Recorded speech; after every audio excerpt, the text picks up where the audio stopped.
to fulfill their true potential and also to be in Canada living there. Awesome. Thank you so much for your response. Now another one that stands out to me, Jewel Radford. Oh, somebody said call on Jewel. I didn't know, but hey, I'm calling on you, Jewel. Calling Jewel. Jewel, will you unmute yourself so I can ask you a question, please? All right, I guess not. Reverend Thelma Gordon, will you please unmute yourself so I can ask you a question? What is your favorite color? I have red, blue, orange, yellow, and green. What's your favorite color? Red. So my question to you, what is your favorite place to go and why? I love the mountains. The mountain reminds me of spiritual history or spiritual times that I've had alone with the Lord. And the imagery, of course, is one of seeing Jesus oftentimes going to the mountains or calling people from a low place to a high place. So it reminds me of those things. Thank you. And the very last one. Thank you so much. And the very last one is Sheila McKeithen. Will you please unmute yourself so I can ask you a question, please? Sheila McKeithen. I hope I pronounced it right. All right. I guess not. Miss Monica Walker. I'm done. Hello. Go ahead, Sheila.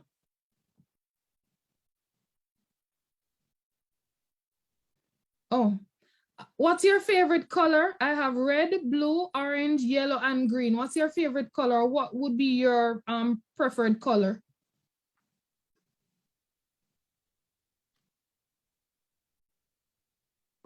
Red. All right. Red. Again, your question is, what is your favorite place to go? Hello? Hi. Are you hearing us? The ocean. The ocean. I'm hearing you now. And ocean. Why? Ocean, because it represents vastness for me. It reminds me that the earth is the Lord's and the fullness thereof, Psalm 24. And so when you look out at the sea, you can't see where it ends. You can't see all of the places it reaches. And it just reminds me to, big up myself, to big up God's presence in the world, to big it up in other people, and to know that the sky really is the limit. Amen. Oh, I forgot we're not in church. Awesome. Thank you so much for sharing. Now I am going to I am going to be sharing a PowerPoint with you, and please, I want you to become engaged in my presentation. I don't like talking to myself, okay? So when the time arises or when the time comes, please join in.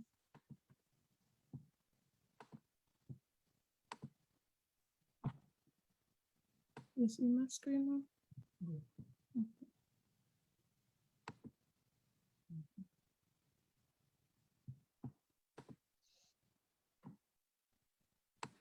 All right, here we go.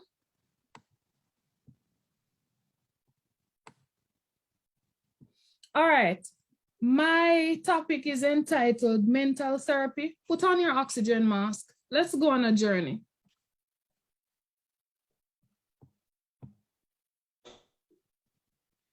All right, before I go any further, I want to talk about the mind. You know, the mind is basically a colloquial term that we use to represent the brain. It controls all the logical thinking and the rational reasoning and all. And it is very important for us to take care of whatever we feed our mind. So I'm asking the question this afternoon, what are you feeding your mind?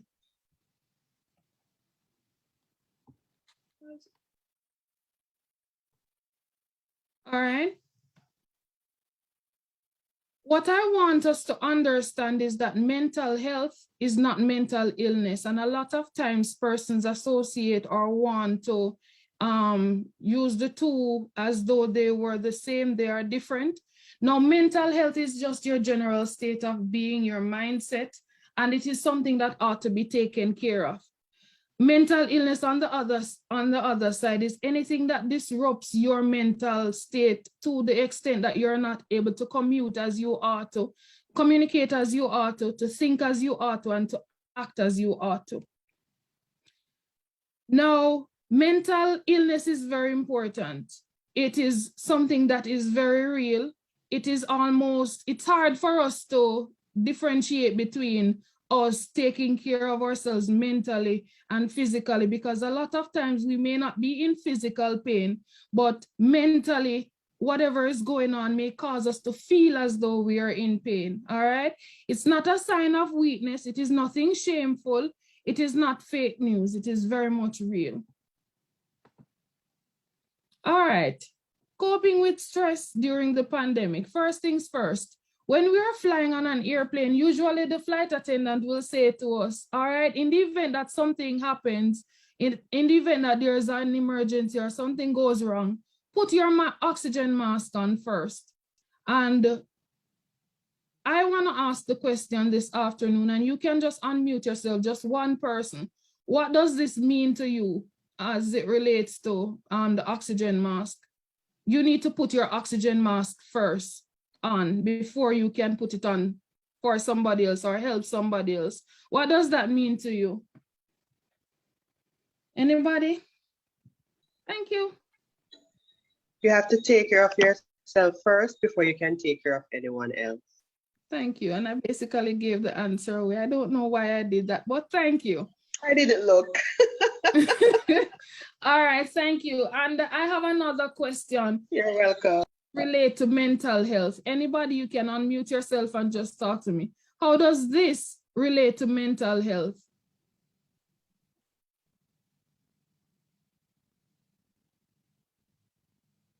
Anyone?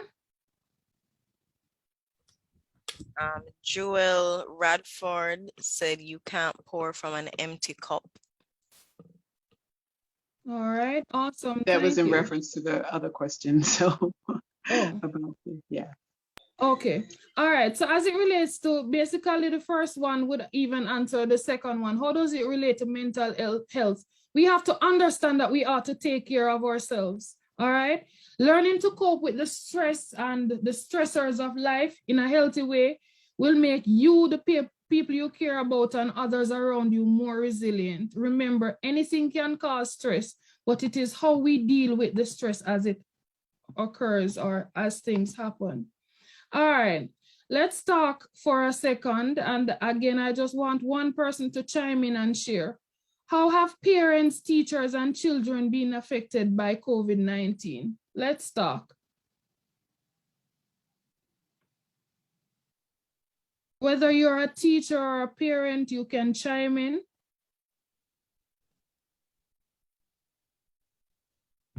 Routines are changed. All right, thank you so much. And that is very much important for us to take note of. All right, the way in which we used to do things really have been changed. You know, no longer can we do things the way we are used to doing it. All right, so we have to develop healthy ways of doing what we need to do nowadays. All right, what are the mental health impacts of COVID-19 on students, parents, and school staff? According to a study that I read recently, it said we had to be catapulted into a new type of learning where school would no longer be a physical destination away from your home, but in your home, in whatever way you could connect. And this has caused some amount of stress, unhealthy stress, if you may say, and we have not really learned how to really deal with these stressors and deal with the issues that come with this, all right? So I'm asking a question and I want someone to answer. How then can we assist and bring awareness to school being in and we being out in a healthy way? How can we bring awareness to such? Anyone would like to chime in?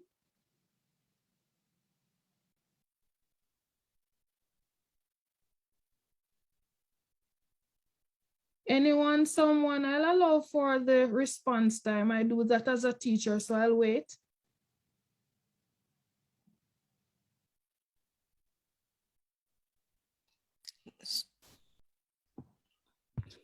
Persons just joined in, you can probably ask one more time. All right. How can we assist and bring awareness to school being in, but we being out in a healthy way?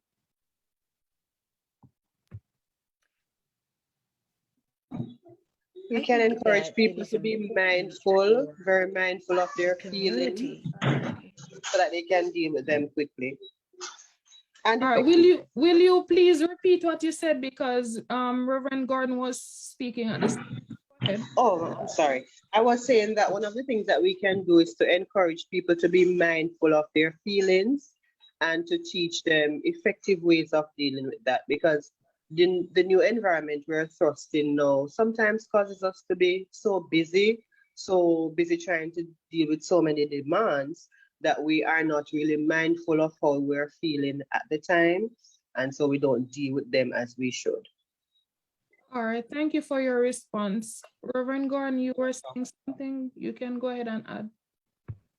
I think also the community around the schools or in that particular area could also provide assistance in counseling setups in their churches or in community centers that would open an opportunity for parents to discuss the difficulties that they are experiencing, trying to balance work, caring for the children, at the same time, maybe not even having the tools that are necessary, not understanding how to use the tools that even have been made available. So there are lots of ways that we could help to navigate or assist them in navigating their way through the unhealthy stressors, that they would become healthy stress, because healthy stress is also good. Thank you so much for your response. I appreciate that.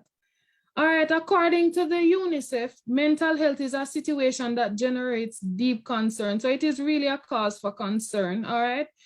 A study revealed that 73%, they have felt the need to ask for help as it relates to their physical and mental well-being. However, 40% of these persons still didn't ask for help, which means that persons are sometimes suffering, if you may, in silence.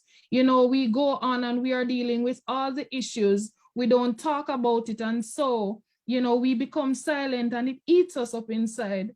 All right. So we ought to be mindful of that, that we need to reach out, we need to find ways of dealing with these stressors that come about, dealing and coping with these. We're in trying times, we're in different times. And so we have to find different ways of adapting to the new normal, all right? All right, we're gonna be watching a short video and then we'll move on.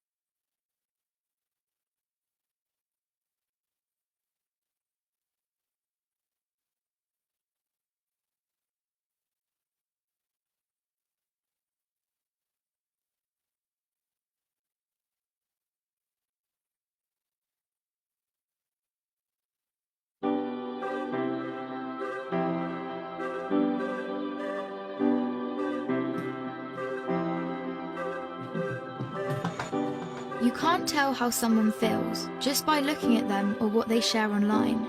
To the outside world, our lives may look perfect, even if in reality they aren't. I'm always worrying about doing well at school, and with the end of year test coming up, I'm not sure how much longer I can cope. My thoughts swarm around my head, sometimes keeping me up all night. Some days it's just all too much, and I feel like I'm lost in space. When I did badly on one of my tests, I just about kept it together until I got home. Then I broke down crying in front of my mum. She listened for a bit, and then she told me that, just like physical health, we all have mental health. It's our feelings, our thinking, our emotions, and our moods. She then said that feeling down, angry, and stressed is a normal part of life, just like it's normal to feel happy, confident, and carefree sometimes. We all have positive and negative emotions that come and go based on what's happening around us. These are everyday feelings. Good mental health means experiencing negative emotions. It's not always about being happy. Mum can relate to the feelings of stress. So when Mum suggested I take a break from everything and do something I enjoy, I actually took her advice. So I made myself a hot chocolate, snuggled up in a duvet and watched a film. And you know what? Afterwards I felt so much better. Mum should take her own advice. Most of us only ever share the good things. We don't like to share how we really feel.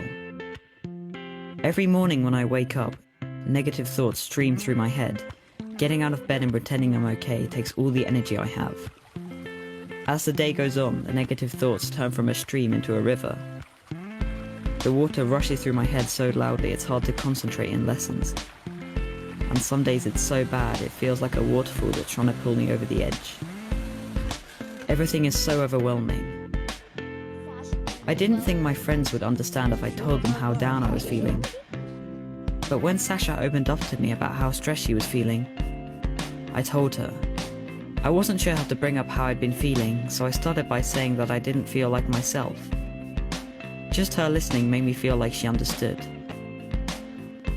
She told me some things that had helped her, so I tried them too, but it didn't make much of a difference. Even when I tried to be around my friends, I felt alone. The things I used to enjoy weren't fun anymore. I was really worried about Andre and not sure what to do. He was quiet and wasn't hanging out with us like he used to. So I asked our head of year for some advice. He suggested I get Andre to speak to him since his negative feelings weren't going away. I didn't want to speak to our head of year, but I also didn't want to keep feeling so down, so I went. He said that sometimes we have overwhelming feelings that can be more intense than our everyday feelings. These feelings hang around for a long time and change the way we feel, think, and behave. They can stop us doing what we want to in life. That's what I was going through. He also said that if we're physically unwell, we let people know, we ask for help. It should be no different with mental health. Sometimes our overwhelming feelings are brought on because of things in our life. Sometimes they happen for no reason at all. After hearing this, I felt much less alone and it felt good to talk.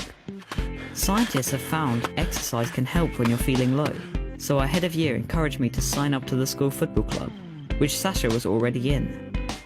I still have days when the river is there, but now I'm beginning to understand my mental health. I'm learning how to cope. Our head of year reminded me that my friends, family, teachers, and lots of others at school are there to help just as much as he is. I had no idea the people around me could be so understanding. And while it's not always easy to talk about my mental health, the person I'm talking to might be able to help. If you don't feel like talking, that's fine. You could try writing, sports, reading, art, music, playing with your pet, whatever makes you feel better. If you're the person someone talks to when they're struggling, just listen with no pressure or judgments. You don't have to have the answer. If you feel unsure about anything, you can speak to a trusted adult. Talking about mental health doesn't have to be difficult. After all, it's something we all have.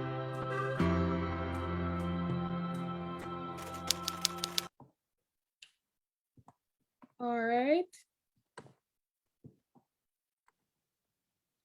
So we realize that we are not the only ones who are going through what we're going through. You know, this is something that is not only happening in Jamaica or in the United States of America, it's happening worldwide.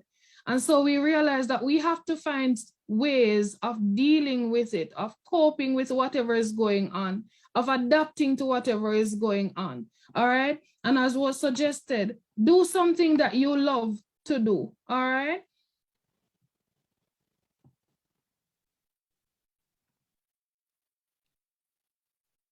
All right. According to an article that I read, it said what persons have realized is that many persons think that technology is the only thing we need in order to move on, all right, and to deal with the situations as they exist. But we realize that there are several other factors that affect us as teachers, as parents, even the children that we have. There are several factors that affect them. So not only technology, and digital technologies that we need in order to move forward, because there are so many other factors that contribute to where we're heading, all right? All right, so we can have the technological gadgets and devices and everything, but we realize that because according to the article, we were catapulted into the new normal, there exists a digital divide, all right? And this leads to further educational gaps because yes, there are a lack of resources, and these resources may be computers, smartphones, other gadgets, the internet access, especially in deep rural areas. There is the idea that lack of parental supervision too, where persons have to work. And so, all right, so guess what? I have to work. And so I am not able to stay home with my child to monitor what he or she is doing. Then I realize that, hey, my child is falling back in school. Another thing is that there is lack of parental knowledge of the use of computers. So they don't know how to access, you know, certain things that they would need to for them to cope with the situation as it exists. I realize that there's another thing where there's a lack of accountability on the part of parents and children. They're not being held responsible for what a lot of times they're not being held responsible for what they don't do. You know, a lot of times we find that it is the teachers that are held accountable as it relates to the educational aspect of it. Another thing is that some parents are not able to help their children because they themselves were not so educated, all right?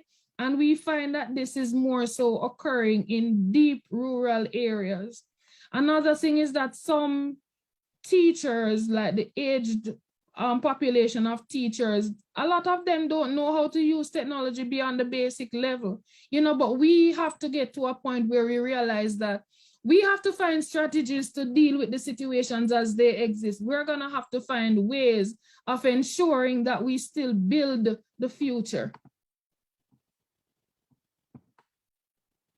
All right. So there are some general strategies for us to deal with the stressors that exist and, you know, dealing with COVID on a whole. It's okay to feel sad. You can talk to somebody who you trust.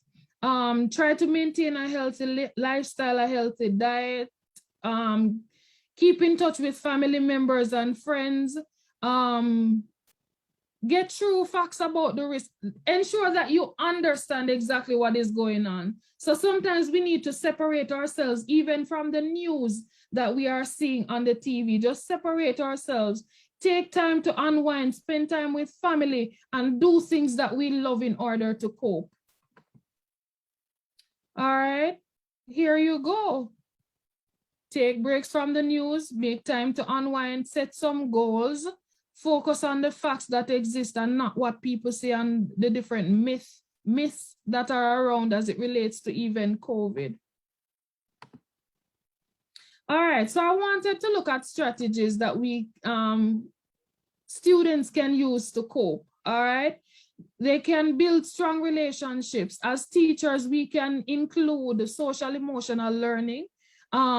We can conference with our students individually. We can talk to them. A lot of times we realize that we're teaching and students become frustrated. It may not be the work that they're frustrated with, but it may be some activities that are happening, some things that are happening at home. This is not being done at home. This is being done at home. We realize that a lot of persons have been abused and all sorts of things that, you know, try to hinder them progressing. All right, we have to help them to practice coping skills. We have to teach those coping skills first. We have to teach positive self-talk for them to affirm themselves daily, to speak over themselves daily until they start believing it, and then it will be positive for them. All right. One student, according to the UNICEF in Jamaica, she said, my formula has been to keep myself very busy, to exercise more and keep a great attitude. And I thought that was really worthwhile sharing this evening, you know, because we have to find ways to cope with the situation. It is the new norm and we have to adapt to the situation. All right. Now, there are some general strategies for teachers to cope. We have to understand that we cannot control everything, but we can focus on the things that we can control and try to forget about the things that we cannot control. All right. And this will help us to move towards having that mental health. All right. Good mental health. All right, now I found this video rather interesting. I'm almost finished. I found this very interesting and I think I wanted to share because what we realize is that there are parents who are actually teachers as well, all right?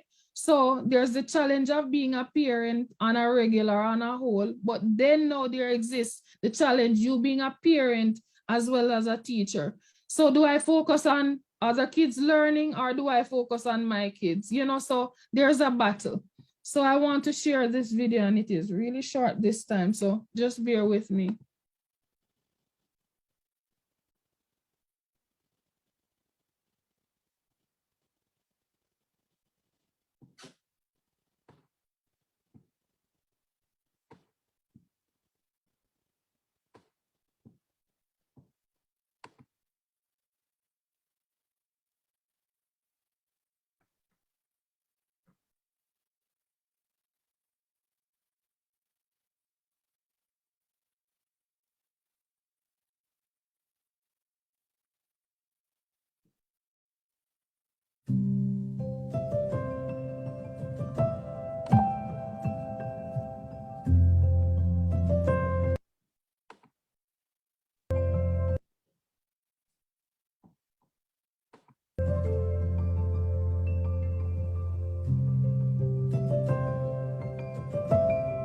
I have a 6-year-old, Josie, who is in 1st grade, and a 3-year-old, Ari, who does not nap. I teach nearly 600 small humans, and not having the ability to see them up close and to be with them in the art room and to explore supplies and materials and artists with them, it's hard. So my daughter is in 1st grade, she's 6, and so it's been interesting these past 2 years, her being in the grade that I teach.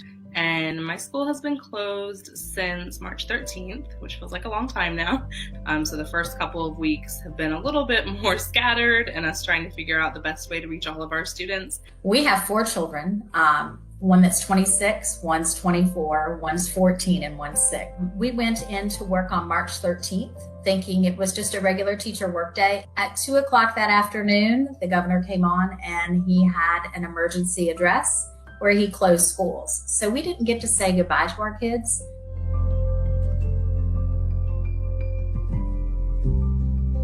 I'm trying to balance being a teacher and the expectations of being a teacher while also being with these 2 wonderful small humans all day as well. And as a teacher, you know, I work a lot at home always, but it's interesting now how the division is kind of blurred even more. There are 52 little people who are depending on me, not to mention the family of 4 that I have here that's depending on me to get everything done. My 6-year-old wakes up every morning and says, "What are we gonna do today?" I'm like, the same thing we did yesterday. At 11:30 every day, I stop and have lunch bunch with my students. My kids have joined in on that now too. So they'll sit behind me and eat behind me. You're feeling it from the teacher end with the stress from curriculum and whatnot. And then you're feeling it from the parent end where you're seeing your children struggle. Your children miss school. My 6-year-old cries not to see his teacher. So in many cases, we're learning to make decisions and try out new things in the moment. And that can be frustrating for some people. It can be really exciting for other people. And we're gonna make mistakes, and we do make mistakes, and I make a lot of mistakes, and yet we learn from them.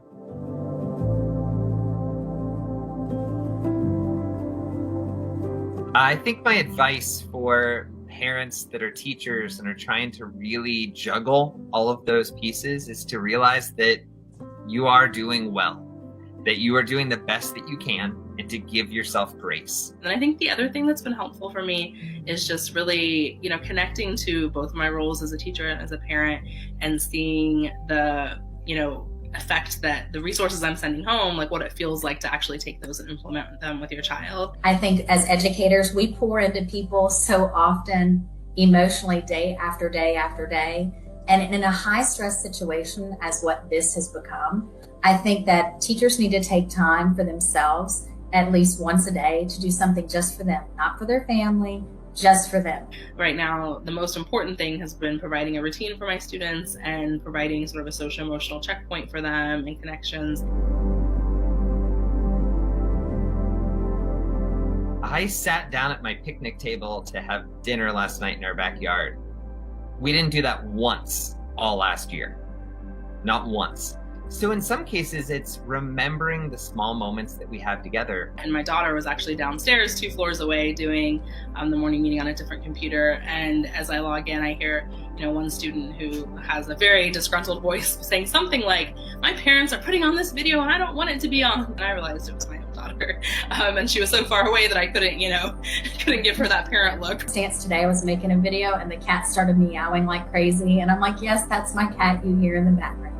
So it just gives them a glimpse that, we're real people too, having real lives and trying to juggle everything. All right. I thought that was just really interesting. When COVID just came on stream and schools were closing out, listen, we all felt like fishes out of sea, and I'm sure most of us felt as though we would not make it. Even up to this point, we would not have made it thus far. But it is amazing how we as a people can become resilient and adapt to new situations. All right. How can we deal with mental health within our schools? We can find methods of relaxation. We can use mentors. We can offer education to even parents and students. We can offer support where needed, and see how best we can involve parents as much as possible, so the kids can become more successful. We found that school was a safe haven for them, and then them being out, it disrupted everything. And then some schools are taking their time to go back in. And so there is a reculturing, if you may, if that is even a word, restructuring of everything as persons try to adapt and cope. All right. And last thing, I want to get you involved in this one. I want to ask a question. School is in, but I am still out. What does that mean to you? School is in, but I am still out. What does that mean to you? I'm almost done.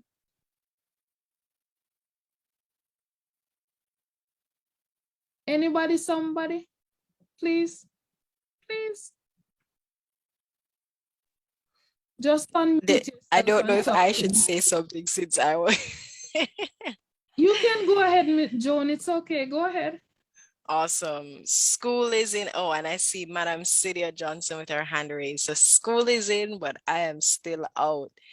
We are still learning, as the gentleman in the video said. We're still learning. We're still getting used to this. So as opposed to before now, when school is in, you definitely knew what to expect, even though you may not know the new subject or the new teacher, you knew what to expect, what the experience will be like. You had something to look forward to. But in a time where everything is so unpredictable, it's like, whoa, I'm still learning. So I'm still not there. I haven't grasped it yet. All right, thank you so much for sharing. And that's just it. It's gonna take some getting used to. Miss Johnson, you can go ahead and respond because your hand was raised. Yes. So for me, school is in, but I'm still out. Mentally, I'm still out. Because as Joan said, every day you just don't know what to expect. They don't know if today the internet is going to work. Friday I was on my class. I finished devotion. Okay, guys, let us jump right into mathematics. And then I was saying, okay, let me not start with mathematics. Let's do some revision for languages. And by the time I was saying, all right, because I want to use the board at school for mathematics. So when you get a break, I'm going to go down to school and that time we can use mathematics. Okay, guys, nobody's answering. Okay, guys, nobody's answering. Then I say, you've lost your connection. And that was it for the rest of the day. Right? So school is in, but we're still out. We're out in so many different forms. I mean, parents are expecting for their children to come back to school because some of them are without connection. They're out. School is in, but they're out. The printed material for me, it is not reaching them because there are some children, some parents, whether we like it or not, who are unable to read. They tell you point blank, miss, I see the printed material, but me can't teach him. Me don't know about that. I don't know what it is. So school is in, but many are still out. Teachers, parents, students, we're still out. That is so true. Thank you for sharing. You know, I want to share something because I remember last year when I was at home, one day I just finished a class and I was moving on to having another class. And here comes an administrator joining in. We were on Teams. Teams is what we were using last year. Here comes an administrator. So I'm here and I'm feeling good about my lesson because I'm always teaching as though somebody is watching, you know? So I'm just continuing with my lesson, and then comes Mr. Technology, who feels like he wanted to act up that day, and the technology really acted up. So for about 5 minutes, I was fighting with the technology, and guess what? I just held my head high and I explained to the students, I said, students, I am so sorry about what is happening. I just had a class, everything was okay, and I don't know why at this point the technology feels like it wants to let me down. But I persevered, you know, I held my head high. It was okay that the supervisor was in there or the administrator was in there. Listen, we have to ensure that we are doing everything that is possible for it to work. But when we have done everything that is possible for it to work and we realize that it is not working, then it is not on us, all right? So I want to encourage you, listen, we're not superhumans, all right? And each of us, we're still learning, you know, but one thing I said to myself last year, you know, a lot of students who did not have the internet access, even though schools provided the hotspots for them, they still did not have the access, all right? And yes, they didn't have the access, but I said to myself that for the times that they could stay, they're using their parents' data. If I could get them to want to come to my class, then that would be good. What am I saying? I'm trying to say that I found ways of making the situation and class so meaningful that they still wanted to come in spite of. So even though they may not be able to join in for every session throughout the day, please ensure that, or try as best as possible to ensure that, you know, you can say, hey, the kids are joining on for me, and persons will want to know what is it that you are doing that is getting them to come on to you, you know, and probably not able to stay on. So we have to make do with the resources that we have. We have to use what we have and to see that in all that we are doing, we are taking care of our mental state. Because as we said before, I can't help you if I myself need help, all right? All right? So my last encouragement to you, do it for you, do it for your family. It's all about finding a balance, find the balance between work, find the balance between life. I really hope you got something from this presentation, and I thank you so much. Are there any questions? Miss Joan, are you allowing questions now or at the end? Yes, we can allow questions after you, which is now, and then we have our next presenter and have questions for her. However, if you have questions at the end that may be, you know, thrown to Mrs. Carter as well as Miss Morgan, that is fine. You can post it in the chat and we will ask them. If you have any questions, remember you can use your raise hand emoji. And someone in the chat is saying, great, Miss Carter. Yes, that was a fabulous presentation. Excellent, excellent. And I too learned a lot, you know. I like the phrase, you know, step away from the news too, you know, because it's true. Sometimes when you are watching the news, it gets so depressing, and yes, you want to stay updated, but at times you have to step away. It's for your own, you know, your own good. Yes, excellent. I thoroughly enjoyed that presentation. Thank you so I'm much, glad you Anika. did. Excellent. I would like to make a statement. Sure, go ahead. Reverend Thelma Gordon. I would like to thank Ms. Shayon Carter for sharing and encouraging us to put on our mask first. As we joined into whatever it is that we must do, that first we put on our mask. And now that we have put our masks on to some degree, we are able to better assist someone with putting on their mask. With the pointers that you have shared with us this evening, they can be used in every aspect of our lives, and we will be better prepared to assist others, even as we continue to take care of our own mental health. Thank you so much.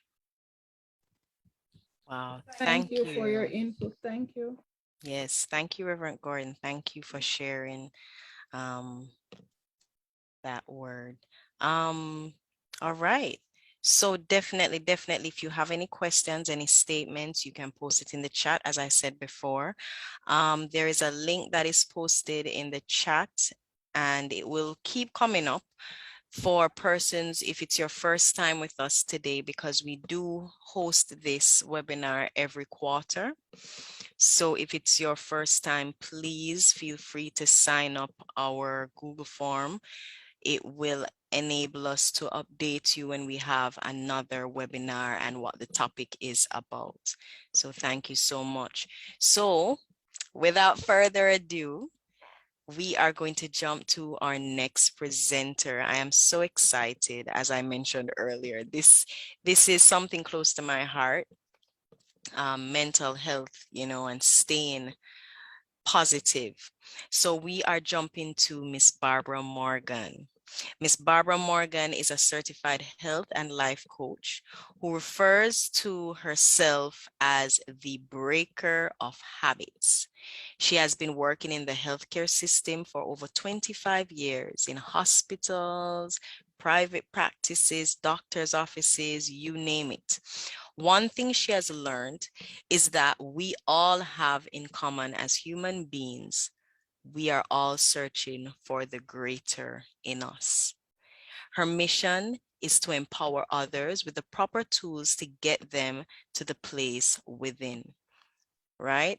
The place within themselves to recognize their weaknesses, recognize their strengths, and to help them to take the necessary steps that they need to get this done.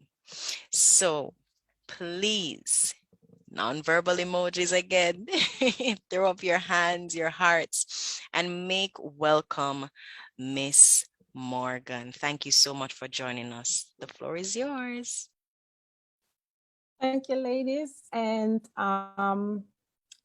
I just want to say, hold on. Okay, April, hold on. Thank you, ladies. And I just want to say, thank you all for having me to share with you. This is my first time with you, and I don't take it lightly. It's a pleasure. As Ms. Phillips said before, I am healthcare worker. I've worked in the healthcare industry for many years. I'm at it now. And I just want to say, even though I myself am not a school teacher, but during the pandemic as a healthcare worker, I had to work throughout the entire pandemic, seeing patients daily. I also had a lot of friends and coworkers with young children in schools. So for the most part of it, I understood the crisis that they were thrown into. And so therefore tonight, I am going to say something on the part of mental health, you know, for teachers, students, but I mostly want to speak with the teachers and the parents that are on tonight. You will hear me say in my speech, I will use the word next. That's for my sister to bring up my next slide because she is my slide monitor. I'm gonna call her tonight. So April, if you want to go and put up that picture for me, that'd be good right now. Next slide.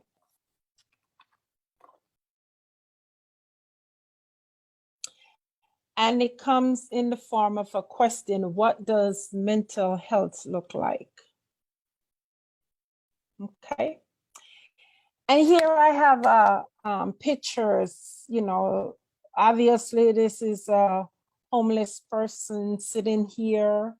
I have a professional person giving a lecture, and there's a happy family. And looking at it, you know, first of all, let me say, would you recognize those who are struggling with mental health from these pictures?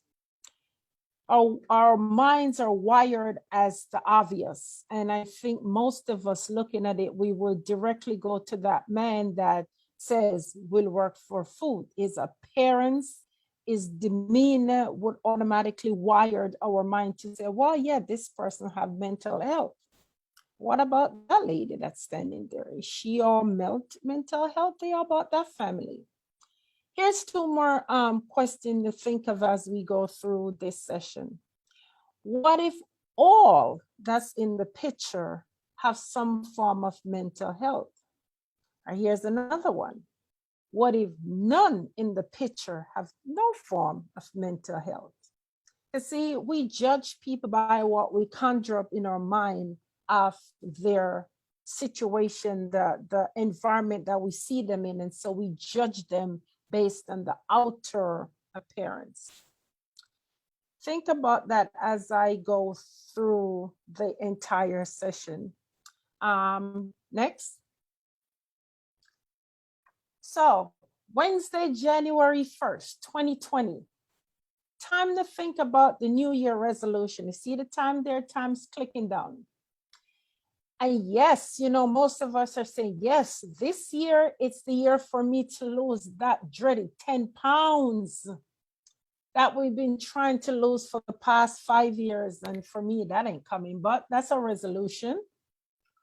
Or a next resolution we might have is, this is the year we're going to finally start that business that I've been so putting off constantly. Or maybe teachers, you're saying, this is the year that I am going to be the best teacher of my life. I am going to bring so much new ideas to my classroom. I'm going to reach my students. I'm going to be compassionate. I am going to allow them to be who they want to be. And the resolution goes on and on and on as the time is clicking down for the new year. Meanwhile, every day in the news, here comes the talk about novel corona. Then it gets its official name, COVID-19. Birthplace, Wuhan, China. The news of this rapid death in China due to respiratory failure starts spreading rampant throughout the world. Next.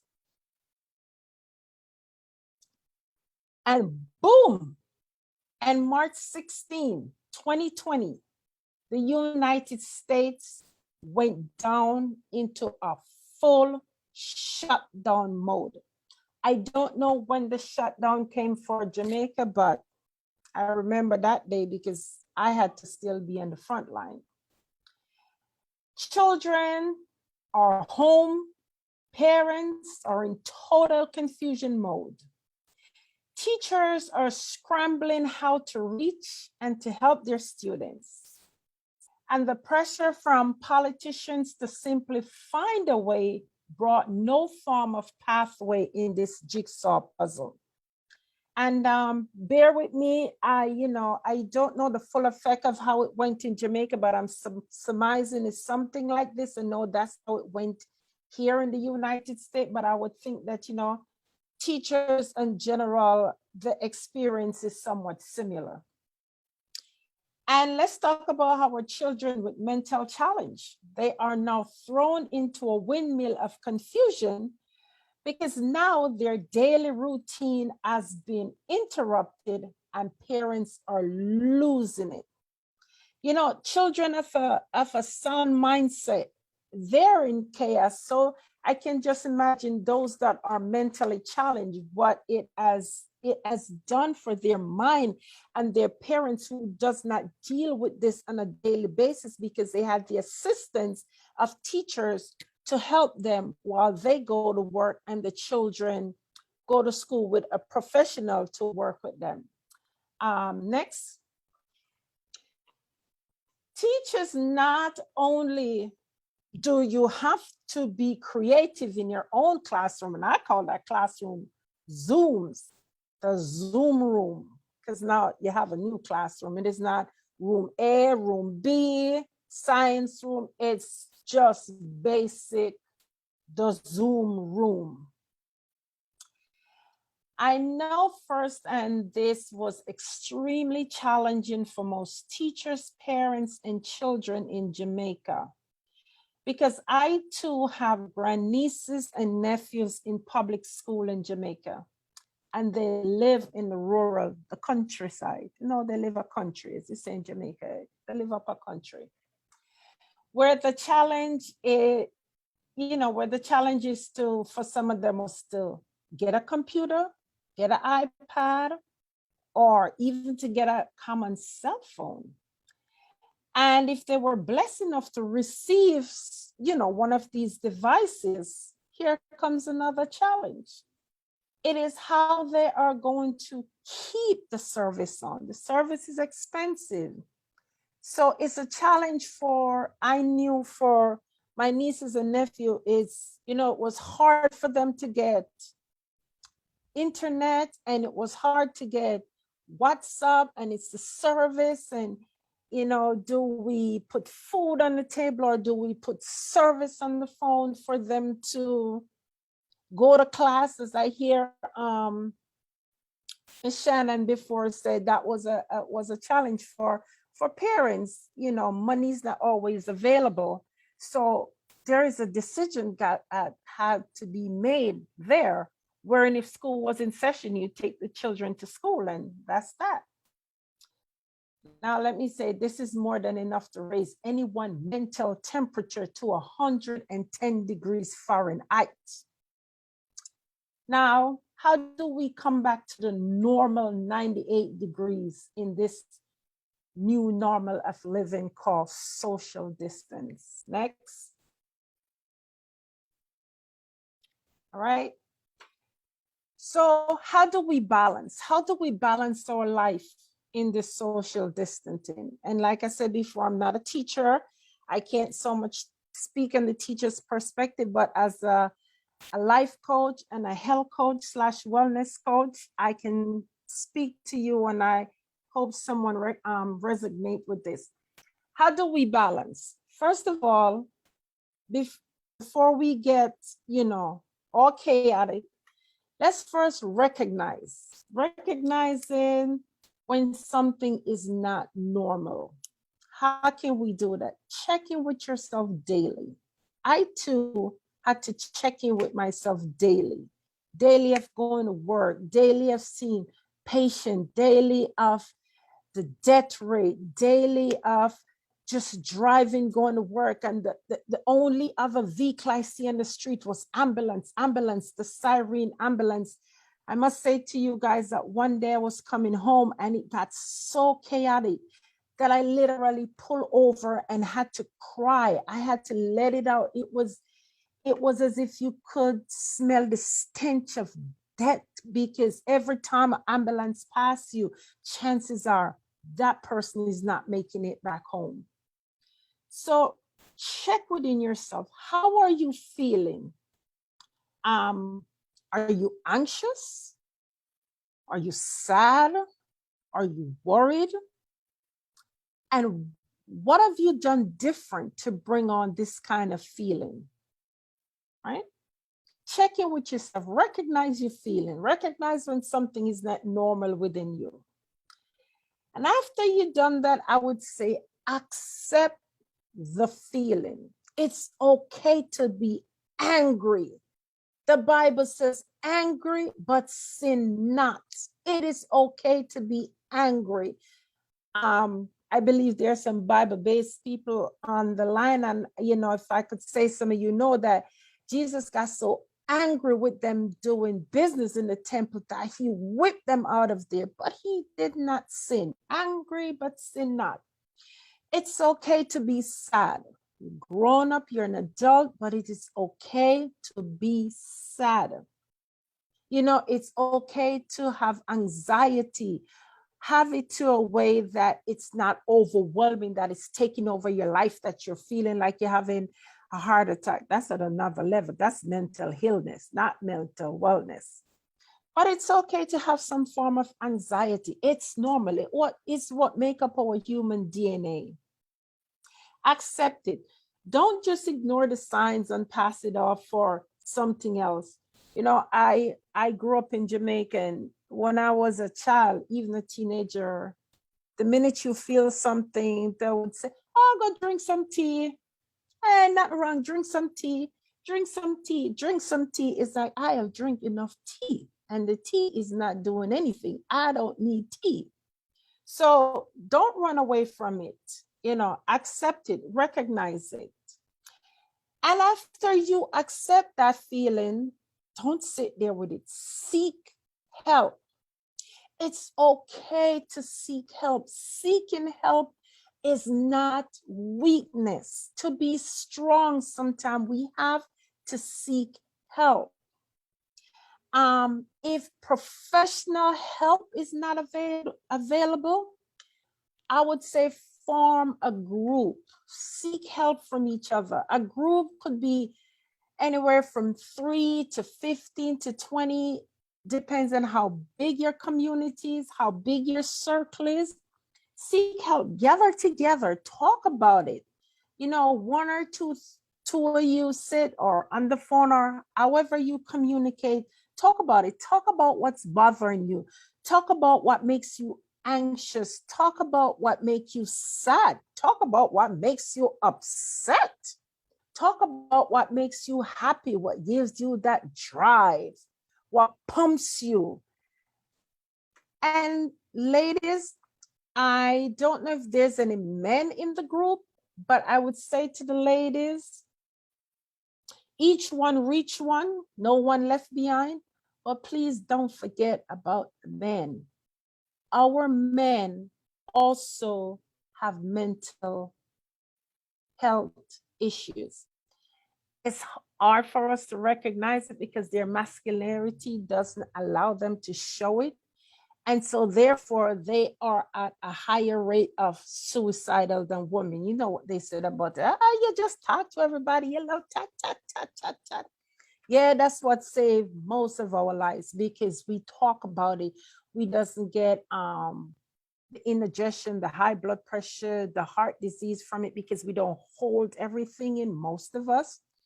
So don't leave the men, don't leave your brothers, don't leave your sons, don't leave your fathers, don't leave the men in your life. Check on them, see how they're doing, how they're handling with the stress. And I know, there are men out there that are single parent and how they're dealing with it. Check on them, see, What can I do? How are you feeling today? It's important to check on each other. Form a community bond. Talk about it. And search for the greater in you. I am a big advocate of searching for the greater in you. The greater in you is who you see as your deity, your creator, who you believe in. Is it the Almighty God? Is it, some people believe in Buddha, some people, whoever that is the greater in you, seek for that greater in you. Learn to call upon him. I call upon Jesus sometimes. It's like, oh Lord, I know one day you're going to say, girl, you just call me for everything. Learn to meditate. Meditation is not a bad word. Learn to meditate. Learn to pray. Meditation quiet down the noise that goes on in our brain, the noise of shopping, the noise of buying food, the noise of taking care of the children, the noise of taking care of the household, the noise of what we're going to do about school, the noise is how I'm going to reach my class, the noise is, or maybe the internet goes out today. There's a lot of noise going on. Meditate. Sometimes meditation is simply sit and have a cup of tea and don't talk to anyone. Sit and read something that gives you inspiration, whether it be the Bible, whether it be a novel, whether it be a textbook, whatever that can take your mind away from the daily chaos and have you focus. Meditate. Sometimes meditation, you set aside, say, look, family, children, this is my time. I don't want no interruption. Meditation is you go for a run, you go for a walk, put your headphone in your ears and you just go. Go outside, sit under the tree, feel that cool breeze. When I was living in Jamaica, I loved the river because there's that serenity, peace of when the water is going, and it just gives me such a peaceful insight. If that's where you go to find peace. I hear one person in the chat said she likes to go to the mountain, natural nature, the peace in it. Listen to the birds sing. Whatever brings you the peace within you, find it and hold on to it. Next. And the greatest things of all, don't forget to check on your brother and your sister. Don't forget to check on each other. Don't assume that someone is okay because on the outer shell, they show strength, they show resilience. Sometimes those are the person that are broken inside. Those are the one that are screaming inside, please help me. But the facade of the outside, I gotta be strong. I gotta be strong for the family. I gotta be strong for the children. I gotta be strong for the community. Don't forget to check on them. We are in this together, right? Together we will rise. However the new normal come, if we still have to do social distance or however it come, we shall rise. We are in this together. Nothing that we put our mind to, we will get it. Nothing that we put our mind to, we can't reach. There goes the story of the Tower of Babel. The Lord himself said he had to come down and break it up because the people were of one mind that they were going to reach the sky. So nothing we put our mind to as human being, we can't reach. And I would say, form a time where, sisters get together, get out the house, get out the community, go to lunch, go to brunch, have a time where you sit together and enjoy each other's company. And, when you get a chance, send someone a token of love, if you can, if you're in the position. And a token of love doesn't always mean money, but you know, the Benjamin does says a lot. I don't know who's on the money in Jamaica, but in America, it's the Benjamin, the green Benjamin. We love it.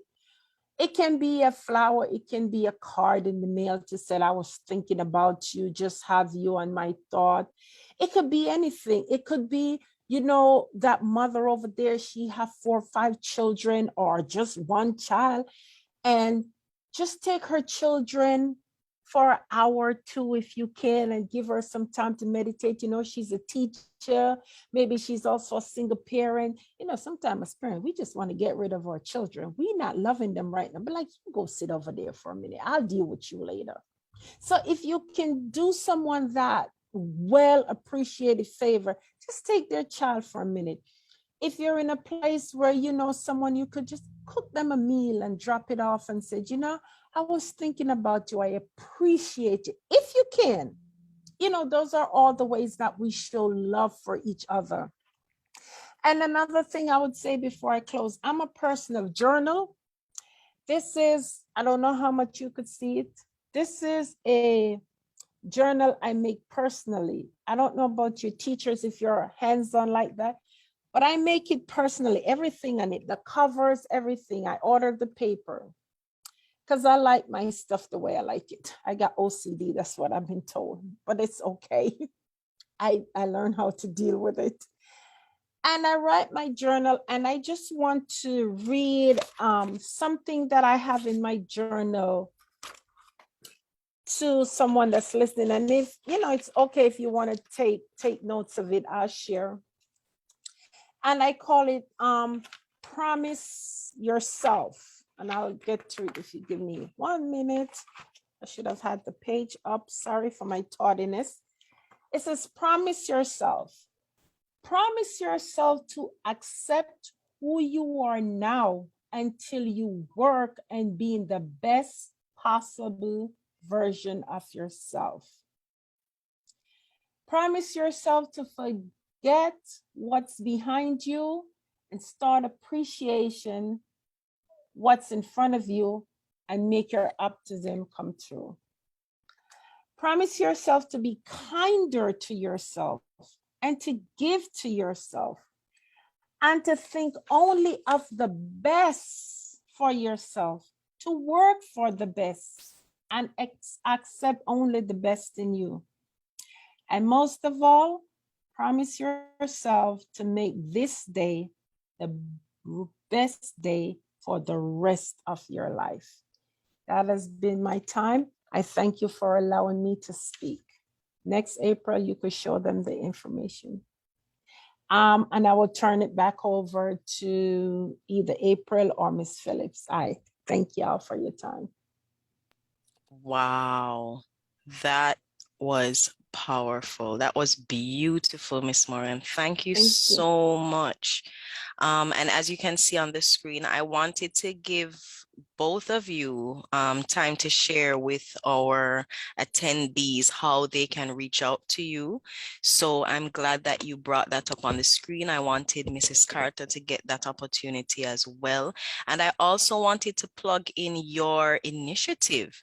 You have an initiative every month. I'm not sure if April, do you have it on your system to pull up, or should I?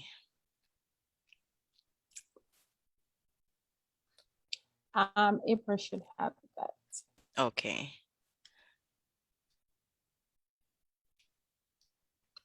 Can let me know.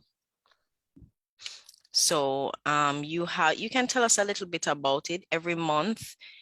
Oh, so what I do every month, I have a free Zoom session. It's called Say Yes to Yourself. Yes. As I teach and speak to, you know, not just women, but, you know, women is our audience. Teach women how to say yes to ourselves. Yes, saying yes to ourselves, it's not selfish. You know, as children, we were taught that, you know, it's selfish to put yourself first. You know, some people say it's not godly to put yourself first. You're thinking too high of yourself. As Miss Carter said before, if you don't put on your oxygen, who can you help? So my thing is, say yes to yourself. Know who you are. Be the person who you are. Build yourself up first, because if we don't build ourselves up, we can't build nobody up. My last Zoom session was unlocking the potential of your mind. So the next one that is coming up, I'm going to speak and ask for what you want. It's okay to ask for what you want. Don't just let anybody assume that they could come into your presence and treat you anyway. If that's not what you want, don't accept it. And it's okay to show or tell someone how I would like to be treated. You know, just to throw it out there, not to give everything away, but when you go to a restaurant, you don't just let the waiter bring you anything, right? You ask for what you want, yes? Yes. So Or that's else what I he's do. gonna bring Ask for what anything. you want. Yes, yes. He's gonna bring So anything. if April could put that up, the it's going to be in Sunday, August 24th at 8 p.m. and the Zoom link and everything is on it. Yes. I was pulling it up, but my file won't open. So April, are you able to pull it up for us?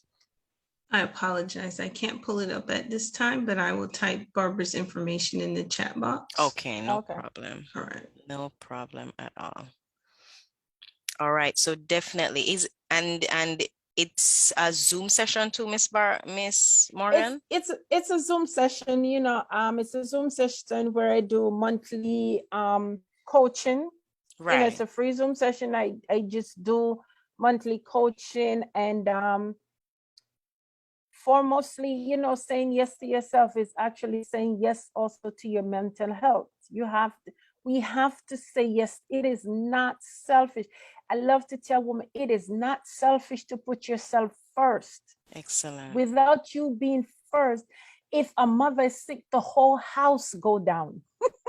The whole house go down. And then you got to get up and put on your robe in your sickness and bring it back up. Super mom. Yes. Yes, that is true. So definitely, if you have the Zoom information, you can plug it into the chat as well. And while that is happening, Mrs. Carter posted her email address in the chat as well for persons to reach out to her. So if you want, Mrs. Carter, you can post it again just in case persons missed it. So you can reach out to our presenters. And I'm so happy for today. So many nuggets that were thrown at us and we catch it with open arms. I just wanted to throw out two questions. We learned about fitness. We learned about talking about it. We learned about meditation. And even before the questions, as you mentioned, sit in silence, being still, sipping tea. This morning, my sister on Sacred Grounds, she's here today, or this evening, I should say. She is here with us. Reverend Stephanie Butler Adams. I hope she didn't jump off yet. And we spoke this morning about, you know, mental health and being still, you know, sipping tea, going out with the girls and similar conversations because it's so important. It is very important. So I'm glad that we had this conversation and that teachers and parents on this call can benefit from that because sometimes it is hard to step away. Sometimes it is hard to put yourself first. You know, as you say, we are expected, we are given this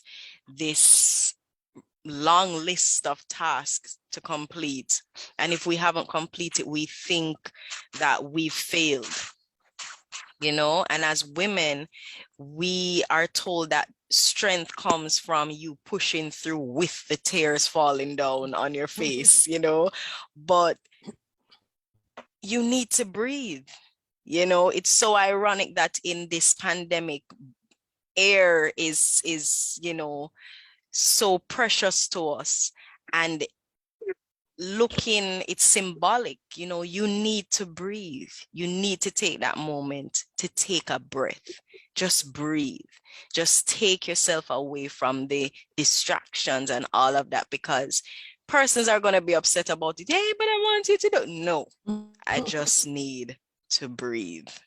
Right? And to add to what you're saying, Miss Joan, something that I had to keep repeating over myself and with basically everybody I came in contact with. I've always been saying it is well and it will be well. It doesn't matter how it seems. And at first, when I started saying it, I didn't even believe in it fully. Until I realized that everything seemed to be happening. At times, sometimes everything seems to be going wrong.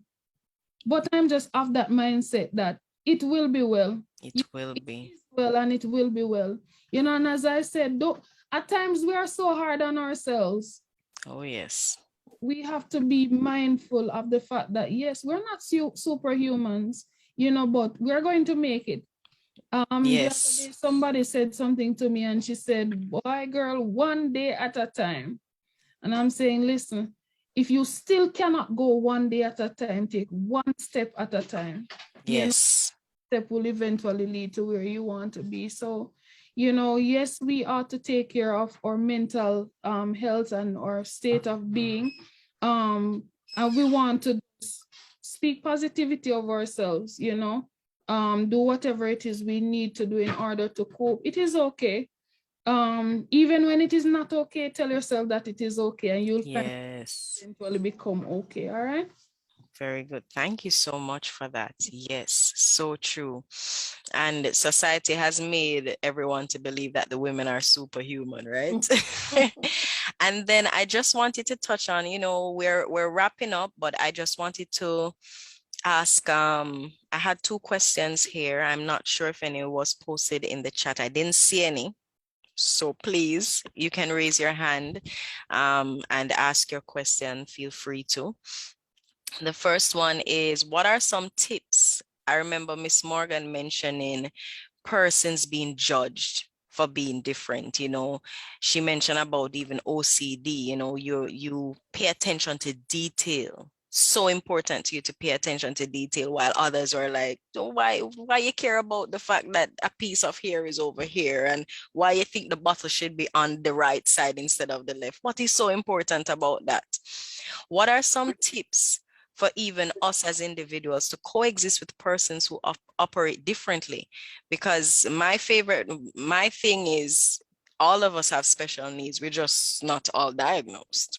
I'm just saying, So how do we coexist with each other? Being different, persons, some have anger issues, some have a temper, and you just don't know how to cope. Like, why are you behaving like this? But it probably is just something with that person. Okay, if I may say, first thing first is to know each other.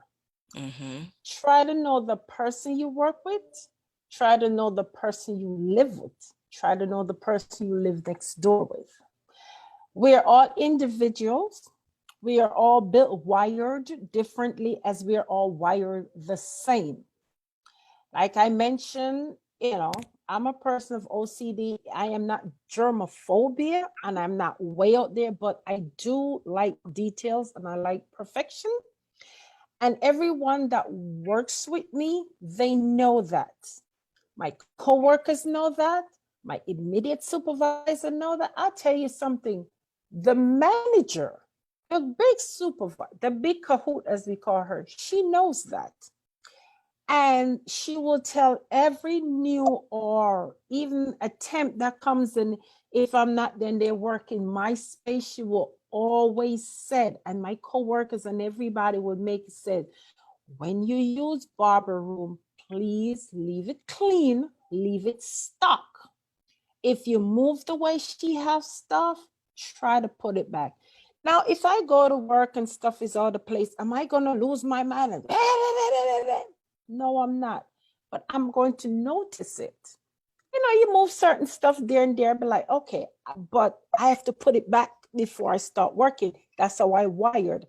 I wired with things in place. Boom, boom, boom. ABC. Let's put this in place.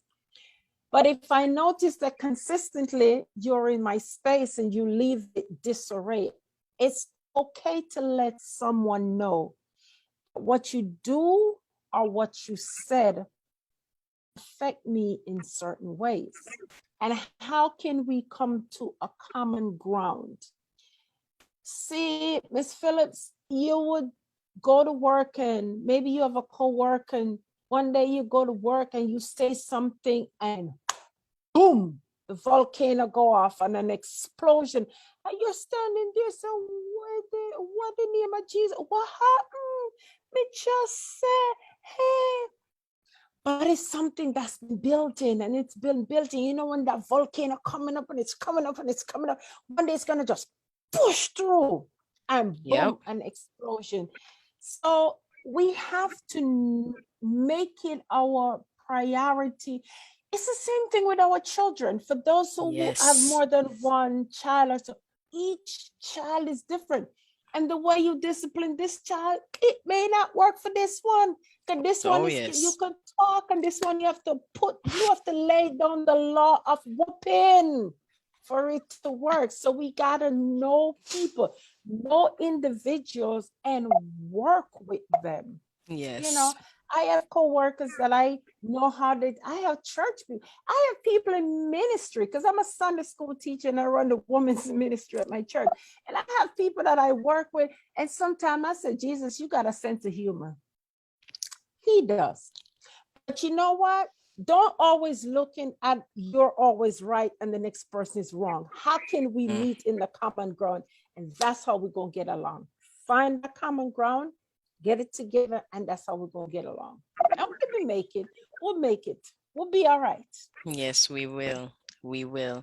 And as you speak on that, I was going to ask about our men too, what that kind of sums it up as well, because we have to understand our men, you know, the men in our environment, because a lot of times, even as teachers, and I know we have some education students on the call, excuse me, we have some education students on the call too. And a lot of times when you look in our schools here in Jamaica, I'm not sure about the United States, but here in Jamaica, there are a lot of classrooms that are led by women.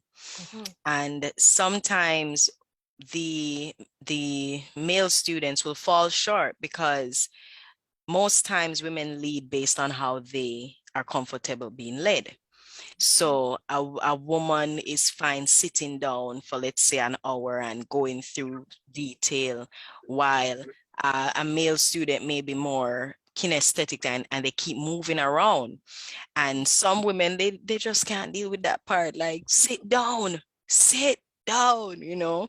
And what happens is that now you have disengaged that student, because now that student can't relate to you because you're not catering to that student's learning style, you know. So it sums up what in what you just said too.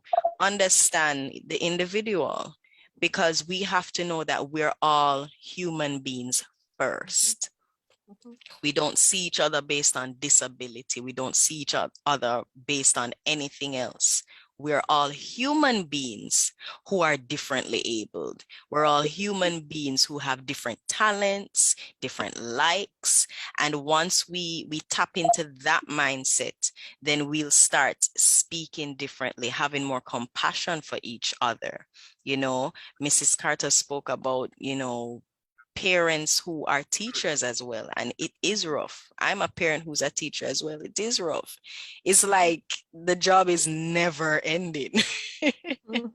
You know, so it is something that takes a lot of getting used to, and because of the many demands on the education side of it and the many demands at home, it is so needed.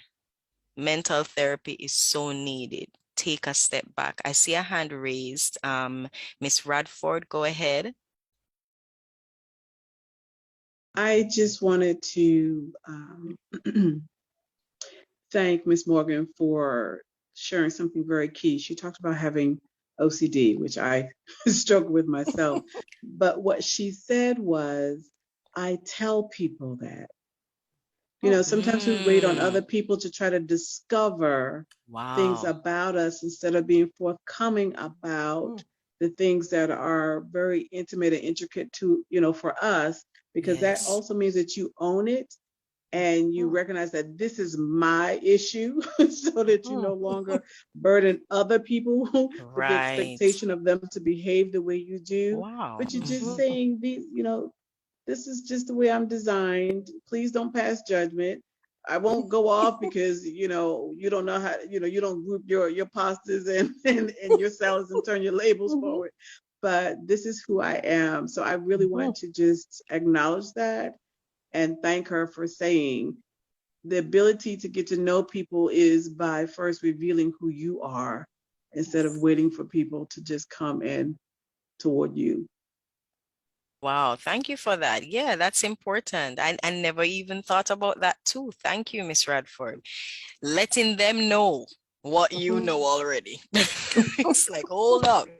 Let me tell you, I don't like this. Point blank. That's it. Know it. Thank you so much. Yeah, that's very important. Wow. I'm going to open the floor just for another minute because I didn't see any questions posted. And I'm going to assume when that happens, normally it's because the presentations were so thorough that persons are really, really engaged and understand what you're saying, and they're very receptive. All right. I see, please, time. Oh, the time for the Zoom session. So what's going to happen? Please remember to follow us on Facebook at Special Needs JA. Miss Morgan has put it on Facebook. So what we're going to do, we are going to put it on our special needs page as well, so that everyone can go and see Miss Morgan's session that she has every month. I do ask, I advise everyone to tap into one or more sessions and just, you know, say yes to yourself. Say yes to yourself. This has been a wonderful session. I was really excited about it. You are welcome, Miss Radford. And I do implore everyone to invite others. We are hoping to have our next session in December. And if you have not signed up our contact book, please do so. I'm not sure if Ms. Denton is on, could probably post it back in the chat. And we can definitely update you on when our next session is and what we'll be talking about. Thank you so much, ladies. Mrs. Houghton Carter, Miss Morgan behind the scenes, because I know you were unable to present tonight. So thank you so much. For those who came in late, Miss Morgan's sister is behind the scenes who was helping. And she posted the flyer in the chat so you can download. So right there, it says Seminar Flyer 2. You can click on it and download it. Let me see if I can pull it up here real quickly. So you can download it here as well. Awesome gravy. And Miss Phillips, while you're pulling that up, if you may I say something? Sure, you know, sure. one thing I tell my clients all the time, just to piggyback off something Ms. Carter said, this is when I first started working with my client, I give them a mantra to go by. That small hinges swing big doors. Wow. It doesn't matter how big you see that door is. It's always sit and small hinges. So don't despise the small things. And another thing, like I tell them, I tell this to my Sunday school children. In order to have a friend, you must first be friendly.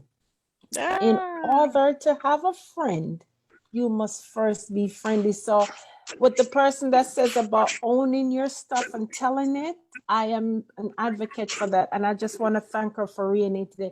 Because once you tell it, it's okay. There's nothing you could say that's going, I tell you. So you take that information and deal with it how you want. But I'm letting you know, this is how I want to be treated. Say yes to yourself. Say This is how I yes want to to be treated. yourself. And say, Excellent. it's your mental health. I'm saying yes to this. This is how we're gonna, and that's a level that we will hold for each other. The Awesome. level of respect. Small hinges swing big doors. Small hinges swing big doors. I love that. I love that. So as we close off, thank you again, ladies. Thank you, Miss Morgan. Thank you, Mrs. Houghton Carter. Thank you, Miss Morgan behind the scenes, April Morgan.